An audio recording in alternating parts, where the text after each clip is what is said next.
சாட்சி சொல்லணுன்றதுக்காகவே நான் வந்தேன் இங்கே. இந்த ஏன்னா இந்த சாட்சின்றது ரொம்ப முக்கியம்.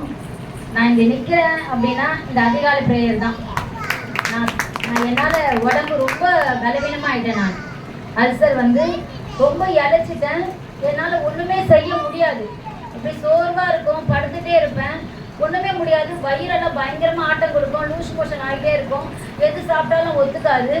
அப்புறம் நான் ராஜேஷ் கிட்ட அவர்கிட்ட தான் பார்த்தேன். அவர் என்ன சொன்னீங்க, நான்வெஜ் எடுக்கக்கூடாது, காரம் சாப்பிடக்கூடாது அப்படின்லாம் சொல்லிட்டாரு.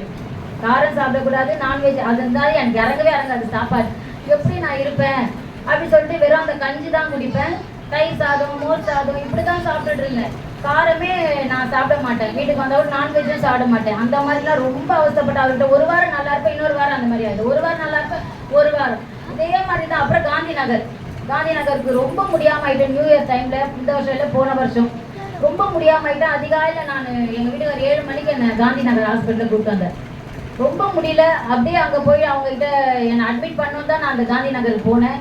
ஆனாலும் அதுக்கப்புறம் அங்கே உட்காந்து நான் வந்து செல்லை ஓப்பன் பண்ணேன். அன்றைக்கி வாக்கு தத்துவம் தான். அன்றைக்கி காலையில் தான் நான் பார்க்குறேன், உன் சுக வாழ்வு சீக்கிரத்துக்கு துடிக்கும்.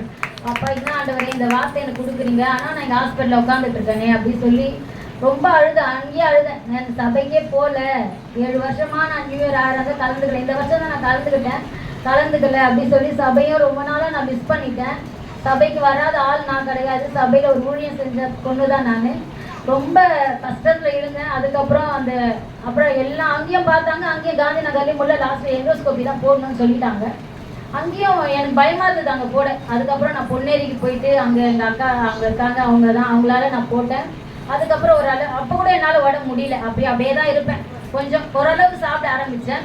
அதுக்கப்புறம் திரும்ப அப்படியே தான் இருந்தது. அதுக்கப்புறம் இந்த அதிகாலை பிரேயரில் கலந்து சாராவும் சரி, பவித்ராவும் சரி, எஸ்தரும் சரி எனக்காக ரொம்ப ஜெபிச்சாங்க. அதுக்கப்புறம் நானே என்னை ரெக்கவர் பண்ணிகிட்டே வந்தேன். அதுக்கப்புறம் இப்போ கர்த்தர் கிருபையால் இன்னைக்கு நான் ஒரு உயிரோடு நிற்கிறேன்னா இந்த பிரேயரால் மட்டும்தான். மருத்துவர்கள்லாம் அப்புறம் தான், பிரேயர் மட்டும்தான் என்னை காப்பாத்துச்சு. எங்கள் பாஸ்டர் எனக்காக ஜெபம் பண்ணாரு. வருவேன், அவர் கூட சொல்லுவார், சோர்ந்து போவேன். மனுஷர்லாம் என்னை திட்டினாங்க, எல்லாருக்குமே தெரியும். எல்லாருமே என்னை திட்டினாங்க, இப்படியே படுத்துட்டு இருக்கியே, இப்படியே இருக்கியே அப்படின்னு. குழந்தைங்களை கூட பார்க்க முடியாத அளவுக்கு கூட எனக்கு இருந்தது. அந்த மாதிரி ஒரு சூழ்நிலை. என்னால் சாப்பிட முடியாது, எழுந்துக்க முடியாது, நடக்க கூட ரொம்ப சோர்வாங்க.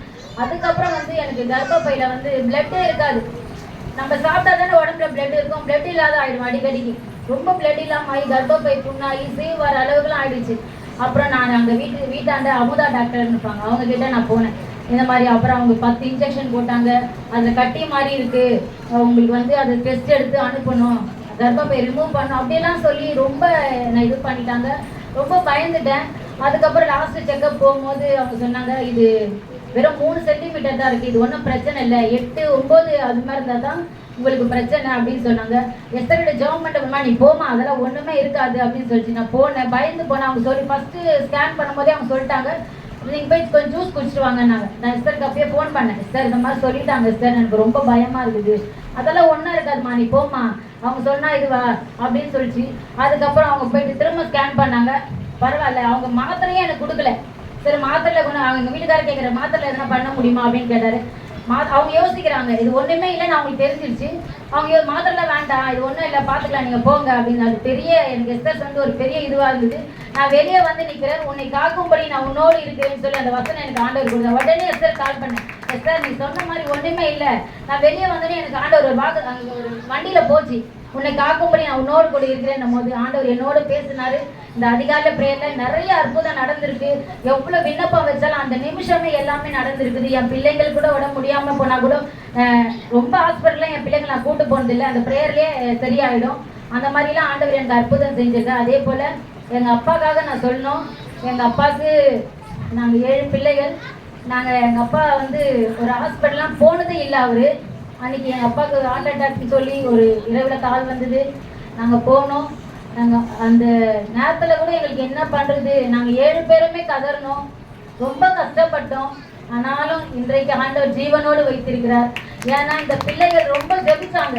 நான் எஸ்தருக்கும் சரி, சாராக்கும் சரி, இந்த குழுவாக ஜெபிச்ச எல்லாருக்கும் நான் நன்றி சொல்ல இந்த நேரத்தை கடமைப்பட்டு இருக்கிறேன். எங்கள் அப்பாவுக்கு ஆயுசு நாட்கள் கொடுத்துருக்கார். இந்த 7ஆம் தேதி எங்கள் அப்பாவுக்கு பிறந்த நாள். நீங்கள் எல்லாரும் அவருக்காக ஜெபம் பண்ணுங்க. அவர் இன்னும் ஆயுசு நாட்களை கூட்டி தரணும். அப்பான்றது ரொம்ப முக்கியம் நமக்கு. அவர் செய்த எங்க அப்பா மாதிரி யாருமே எங்களுக்கு இது வரைக்கும் நான் பார்த்ததில்லை. அந்த போல அவர் ப்ரேயர்ல தாங்கணும். இன்னும் பலவீனமா தான் இருக்காரு. அவருக்காக நீங்க ப்ரேயர் பண்ணுங்க, நீங்க ஒரு ஜெபத்துல தாங்குங்க. அத்தனை நம்ம ஸ்தோத்திரம், கொடான கொடி நன்றி.